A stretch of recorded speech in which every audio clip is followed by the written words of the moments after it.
ایک کتا پانی کے کنویں میں گر کر مر گیا چونکہ گاؤں میں وہ واحد پانی کا کنواں تھا۔ لوگ بھاگے بھاگے گاؤں کے مولوی صاحب کے پاس پہنچے اور ان سے پوچھا کہ پانی کو کیسے پاک اور صاف کیا جائے۔ مولوی صاحب نے کچھ دیر سوچ کر کہا کہ کنویں سے 40 بالٹیاں پانی کی نکال کر پھینک دیں تو پانی پاک اور صاف ہو جائے گا۔ چنانچہ ان لوگوں نے کنویں سے 40 بالٹی پانی نکال کر پھینک دی، مگر 2-3 دن گزر گئے، کوئی فرق محسوس نہ ہوا۔ تو وہ لوگ پھر سے دوبارہ مولوی صاحب کے پاس پہنچے اور کہا، حضور آپ کے کہنے کے مطابق ہم نے 40 بالٹیاں پانی کی نکال کر پھینک دی، مگر پانی ابھی بھی بدبودار ہے۔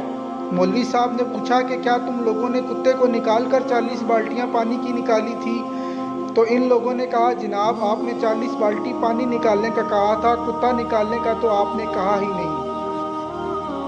اگر دیکھا جائے تو ہم لوگ بھی ایسا ہی کرتے ہیں، ہمارے دل میں حسد، نفرت، بغض اور کینہ اور لالچ کے کتے پڑے رہتے ہیں، اور ہم لوگ چند نمازیں اور تسبیحات پڑھ کر سمجھتے ہیں کہ ہمارا دل پاک اور صاف ہو گیا ہے۔ اللہ تعالیٰ ہمیں سمجھنے اور عمل کرنے کی توفیق عطا فرمائے۔ Please like, share and subscribe my channel.